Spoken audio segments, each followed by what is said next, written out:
Hello everyone, I'm Meteorologist Charlie Ironmonger. Thank you so much for joining me today for your 11 a.m. news and weather update from the First Alert Desk.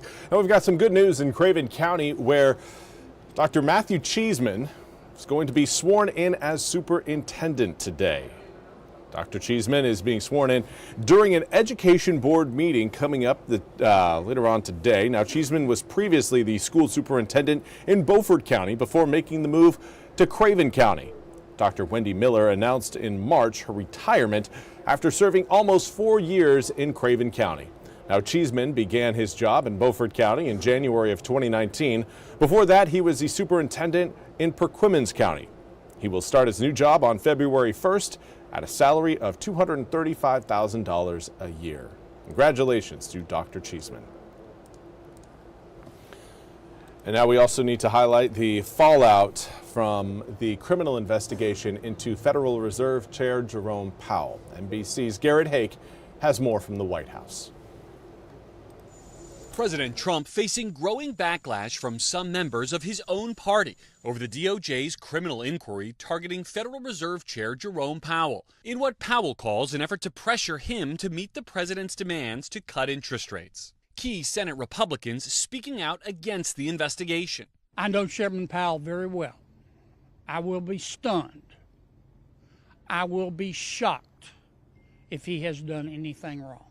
North Carolina's Tom Tillis vowing to block any Trump-Fed nominees. It's another example of amateur hour as far as I'm concerned. And in an extraordinary joint statement, every living former Fed chair, several Treasury secretaries, and other top economic officials issuing a rare rebuke of the Trump administration, warning the inquiry threatens the Fed's independence and the U.S. economy, writing in part, "It has no place in the United States, whose greatest strength is the rule of law." Even Trump's Treasury Secretary Scott Bessent has expressed frustration with the investigation to President Trump, according to a source familiar with their conversation, calling it a distraction.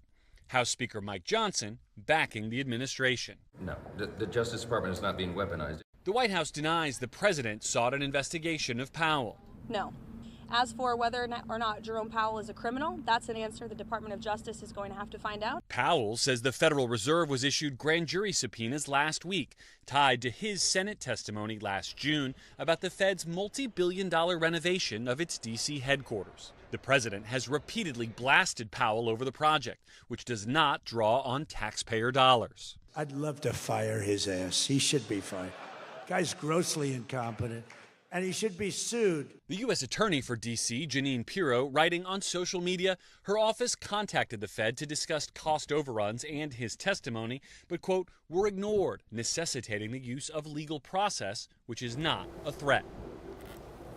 And again, that was Garrett Hake reporting. We now turn to your weather forecast. We've got another sunny day today. Air temperatures a little bit warmer today than where they were yesterday, but we also have 3 low pressure systems that are going to be impacting the east coast of the United States as we head through your Wednesday and Thursday. So tomorrow, plan on a little bit more cloudiness, plan on a little bit better opportunity for some raindrops. Here's a look at what we've got across the country right now. You can kind of see where those 3 zones of moisture are. Each one of those, again, attached to a low pressure center that, again, will continue to progress eastward over the next 48 hours. But for now, everything looking dry across eastern North Carolina. Zoom in the picture in and you can see again, no raindrops over the east. Looks like we have a little spot shower there off the coast of the Outer Banks, but that one's moving out towards Bermuda. No worries there. Air temperatures right now in the upper 40s to low 50s. We are again going to be warmer today than where we were yesterday. It should warm up by about 10 degrees on top of yesterday's highs. Most of us saw the upper 40s yesterday. Coming up for today, the sunshine and the southwesterly winds. Those are going to bring about some warmer conditions and will certainly again lead to a toastier afternoon. So let's get right to the details. 59 degrees between 2 and 3 p.m. We'll cool down a touch for around 4 down to 58 degrees, but then we really start to lose out on the heat by 5, 6, and 7 p.m. at night. Going to 52 degrees by 5, 49 by 6, 47 by 7, but those southerly winds will do what they can to try to keep our air temperatures from getting too cold overnight. Cloud cover is also going to lend a hand The cloudier we get overnight, the warmer our air temperatures will stay for the following morning. 37 degrees by the time we reach 7 a.m. tomorrow, turns to 39 by 8, 42 by 9, 46 by 10, and then we are into the low 50s at 11, mid 50s by noon. And we'll flirt with the upper 50s tomorrow, but it all depends on rain showers and how much fall early on in the day. We're not anticipating much rain activity early on. Some light spotty showers will show up between 9, 10, and 11 a.m. tomorrow, but for today, everything looking sunny and dry. Cloud cover shows up early tonight into early hours tomorrow morning. Rain showers will follow. Give it about, again, 10, 11 to noon. Light showers initially, not a lot there, very light, very scattered, and then we see some heavier rain show up as we make our way into your Wednesday evening to Wednesday night. That will be the first round of rain, and we see a secondary round further back towards the west by the time we reach midnight, coming up Wednesday night into Thursday morning. That round of rain should be pulling away from the coast as we head towards 7, 8, and 9 a.m. early Thursday morning. So we'll essentially have 2 rounds of rain overnight from really sunset Wednesday to sunrise on Thursday. But after that, it is looking sunny and cold, very cold. There's a look at the 2 systems kind of coming together, following each other one after another.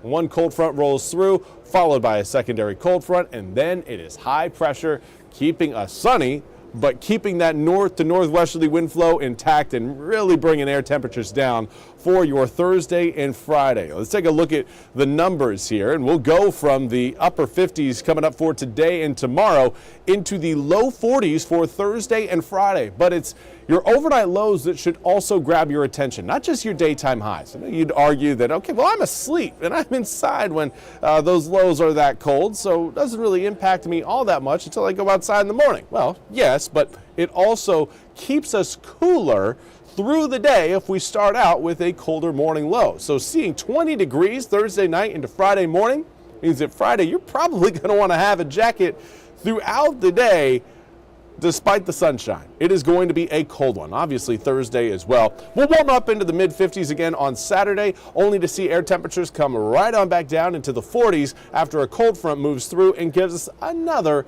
slight chance of rain showers. Overnight lows really going to be sitting at or below freezing over most of the next few nights. Obviously tonight and tomorrow night not seeing freezing conditions, but again then Thursday night we're at 20 degrees. Saturday we're down at around 33. Sunday night 29.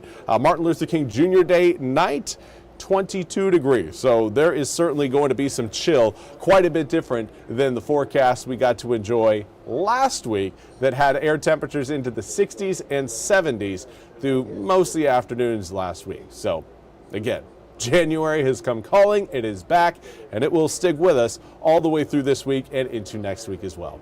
Well, that's all we have time for today's 11 a.m. News and Weather Update from the First Alert Desk. I want to thank you all so much for joining me. We'll be back with more news and weather at the top of the hour. Until then, have a fantastic Tuesday.